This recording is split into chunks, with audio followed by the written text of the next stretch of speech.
Buenas tardes, jóvenes. Les doy la bienvenida al curso de Derecho Tributario 1 que les voy a impartir este semestre en la modalidad diurna. Ustedes son alumnos de cuarto año, por lo tanto, reiterar o recordarles algunas instrucciones que son básicas y que por lo demás ya cuando los que han sido alumnos míos ya saben de qué se trata. Este ramo tiene 6 horas a la semana y por lo tanto, jóvenes, a efecto de evitar cualquier tipo de problemas, requiere un estudio mínimo por la cantidad de materia de 3 horas semanales por su cuenta.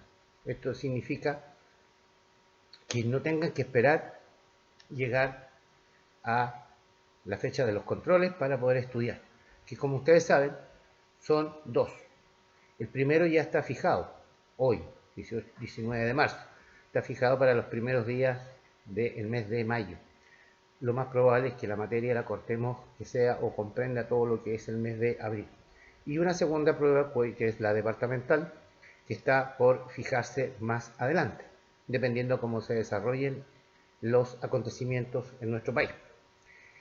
El material con el cual vamos a trabajar ya se encuentra en el portal. Yo he hecho un curso en Power del esquema o el esqueleto de lo que es y debería ser este curso de Derecho Tributario, para que ustedes lo empiecen a estudiar. Las referencias que en ese Power se hace a diferentes disposiciones constitucionales y legales, ustedes las tienen que buscar por su cuenta y analizarlas y estudiárselas, evidentemente. Y además, como material de apoyo, yo les recomiendo, si tienen acceso a él, a un libro de don Cristian Aspe Mejía, que es uno de los mejores autores que ha escrito más en materia de derecho tributario, y sin perjuicio que durante el desarrollo de las clases analicemos algunas resoluciones y dictámenes del Servicio de Impuestos Internos. El curso de Derecho Tributario tiene dos semestres, el 1 y el 2. En el 1, que es el que vamos a empezar este semestre, básicamente es bastante mucho más simple y sencillo que el que viene, porque en este Derecho Tributario 1 lo que se estudia y analiza es básicamente los siguientes temas. En primer lugar, la potestad que tiene el Estado, en principio, en forma principal, para cobrar tributos. ¿Por qué el Estado puede cobrar tributos? Y digo tributos porque no son impuestos. Los impuestos son un tipo de tributo. Entonces vamos a ver primero por qué el Estado tiene esta facultad o esta potestad para cobrar este tipo de emolumentos de parte de la población. A continuación, analizaremos los principales principios, tanto constitucionales como legales, que regulan la materia tributaria. Después nos meteremos a estudiar y a analizar la obligación tributaria en sí. ¿Cuál es la estructura de cualquier norma de carácter tributario? Y vamos a ver que está compuesta por ciertos elementos que no pueden faltar. Desde el sujeto obligado a pagar los impuestos o los tributos, que será el contribuyente, y veremos quién puede ser contribuyente. ¿Cuál es el hecho grabado? ¿Cuál es la base imponible? ¿Cuál es la tasa? ¿Cuáles son los plazos dentro de los cuales se deben pagar cada uno de los tributos que contempla nuestra legislación tributaria? Veremos también cuáles son las funciones que cumple el Servicio de Impuesto Interno en materia tributaria, como organismo. Como organismo, entonces, importante en esta materia, veremos cuáles son sus funciones, cuál es su estructura. Y concluiremos al final del semestre viendo los diferentes procedimientos que están contemplados en el Código Tributario respecto de aquellas situaciones en las cuales se produzcan infracciones de tipo tributaria, pudiendo distinguir desde ya infracciones que son simplemente administrativas y otras que de mayor gravedad, que son los que se denominan delitos tributarios.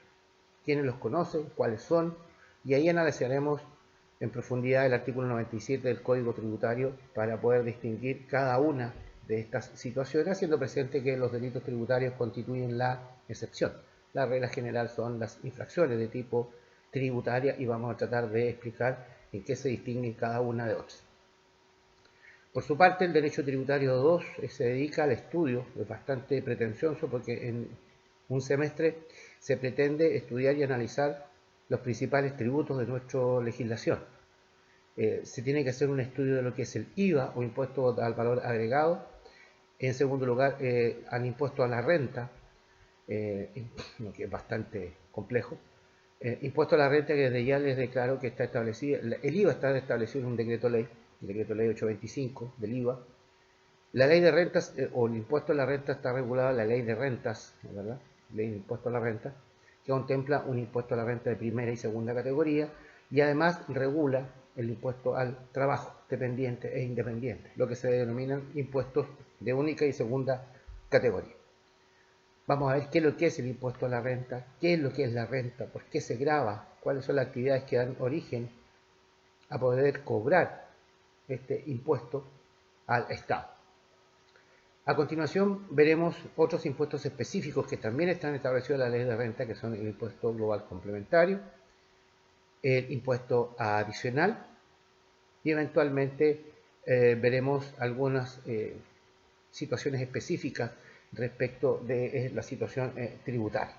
Veremos también en su oportunidad, adelantando un poco de materia, que por reglas generales que puede cobrar impuestos o tributos en Chile es el fisco, el Estado, actuando en el ámbito patrimonial. Pero, en alguna excepción, quien puede ser sujeto activo de la obligación tributaria son también las municipalidades. También le explicaremos que los tributos constituyen la regla general y que dentro de los tributos clásicamente se distinguen tres tipos: los impuestos, los derechos o contribuciones y las tasas. Y veremos las diferencias, en algunos casos muy sutiles, de qué es lo que es cada una de estas instituciones y cómo se estructuran, ¿no es verdad? Para que a ustedes les quede claro cuando se enfrenten a esta situación. Tengo claro de que en general a los estudiantes de Derecho y a los abogados en general esta materia no les gusta. Derecho tributario, creo que a nadie. Un tema árido, difícil, complejo.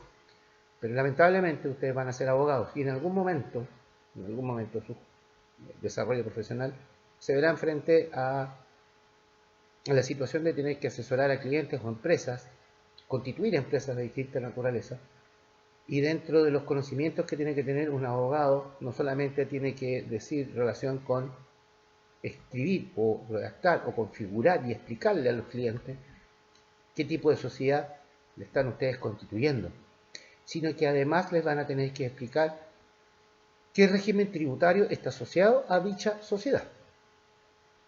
Cuando se lanza la reforma tributaria de la ley 2014, de la cual ya prácticamente no queda nada, se dijo por parte del entonces ministro de Hacienda, señor Arenas, de que con la modificación que se introducía en Chile, que todavía ustedes saben de que se ha vuelto a modificar a contar de este año, y nuevamente vamos a tener que esperar otros 5 años más para que tener un régimen íntegro, un régimen completo de aplicación del nuevo sistema tributario, y ver si el 2025 el sistema, después de 11 años, el sistema realmente necesita profundizarse o necesita modificaciones, o es el con el cual nos vamos a quedar durante un tiempo.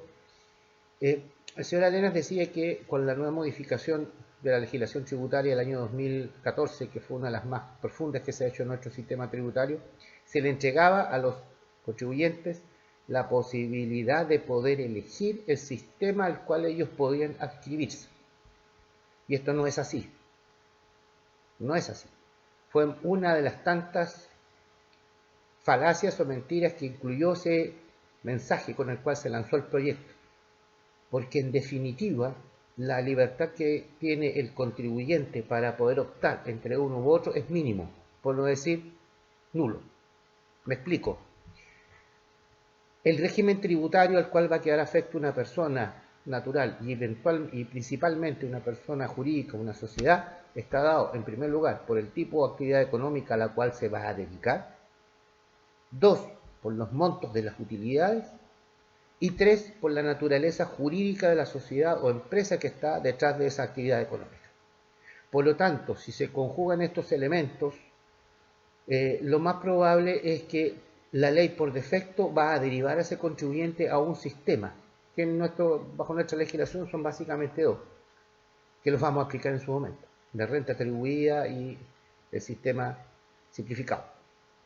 Se mantiene algunos beneficios tributarios respecto a las pequeñas y medianas empresas, pero como les digo, cada vez con mayor tipo de obstáculos y requisitos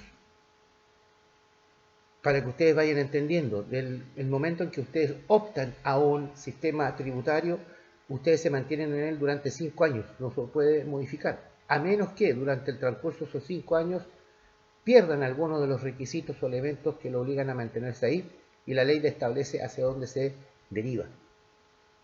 Desaparece casi la renta presunta. Bueno, nos estamos adelantando porque eso es materia de derecho tributario 2, pero para poder entender el derecho tributario en específico es importante que ustedes entiendan y tengan clara la parte doctrinaria y la parte teórica de lo que son los tributos y cómo funcionan. En este curso ustedes van a refrescar sus conocimientos de derecho constitucional, de derecho de obligaciones, que es materia de derecho civil, porque cuando hablamos de obligación tributaria estamos hablando en definitiva de un tipo de obligación con característica especial, pero obligación al fin y al cabo. También se tendrán que recordar de algunas materias que pasaron en derecho penal, cuando veamos delitos tributarios. Por lo tanto, por eso este ramo está puesto en la malla en 4º año. Sería imposible poder pasarlo antes. E incluso ustedes tienen la desventaja que aún, en materia de derecho comercial, todavía no han empezado a estudiar o analizar las diferentes tipos de sociedades. Por lo tanto, en algún momento vamos a tener que explicar eso para que puedan entender cómo tributan este tipo de personas jurídicas. Por lo tanto, para empezar y para poder terminar este primer módulo, les insto a que obtengan o tengan a la mano su código tributario actualizado y empiecen desde ya a leer las primeras 10 o 12 artículos del código tributario. La finalidad que busca esto es que ustedes descubran qué es lo que es el Servicio de Impuestos Internos, cuáles son sus funciones y de qué manera el Servicio de Impuestos Internos fiscaliza el cumplimiento de las obligaciones tributarias en nuestro país. Y van a empezar a comprender de que el Servicio de Impuestos Internos está establecido precisamente para esa función y que el organismo que está a cargo de la recaudación fiscal se llama Tesorería General de la República, que son dos instituciones totalmente diferentes. Por lo tanto, es importante para ir avanzando que ustedes empiecen a leer estas disposiciones, que son bastante largas. En un comienzo a lo mejor les va a costar entenderlas, pero van a tener que leerla en forma completa porque de otra forma no vamos a poder avanzar en el curso. De manera que les reitero, Código Tributario actualizado, del artículo 1 al artículo 12, 13, en que están las primeras materias respecto de las cuales nos vamos a referir. Y en el próximo bloque partiremos, habiendo hecho esta introducción, les vuelvo a insistir, hay un curso en Power que ya se subió, empiecen a leerlo y empiecen a estar trabajando con sus textos en un comienzo código tributario, la Constitución, para poder entender las materias que ahí se explican. Y en el próximo bloque iniciaremos con tratar de explicar por qué el Estado tiene esta potestad para poder cobrar tributos. ¿De dónde nace? ¿Cuál es la característica que tiene esta potestad? ¿Dónde está regulada? Si es que tiene regulación. ¿Cuáles son las características de esta potestad? Hay principios que la regulan, hay normas que la regulan, el Estado bajo esta potestad puede hacer lo que quiera o tiene ciertas limitaciones. Y vamos a ver que sí hay limitaciones y que hay principios constitucionales y legales que el Estado debe respetar al momento de ejercer esta importante potestad. Les reitero, esto es importante, hoy en día, hoy, 19 de marzo, cuando estoy grabando este primer capítulo, este primer módulo, el Poder Ejecutivo ha mencionado que para salir de la situación de crisis sanitaria por la que atraviesa el país, ha decidido implementar un gasto extra de más de 11.000 millones de dólares. 11.000 millones de dólares. La pregunta es, ¿de dónde el Estado saca esos 11.000 millones de dólares? Y vamos a concluir sabiendo de que el Estado obtiene esos recursos precisamente y principalmente de la recaudación fiscal. Nos vemos en el segundo capítulo.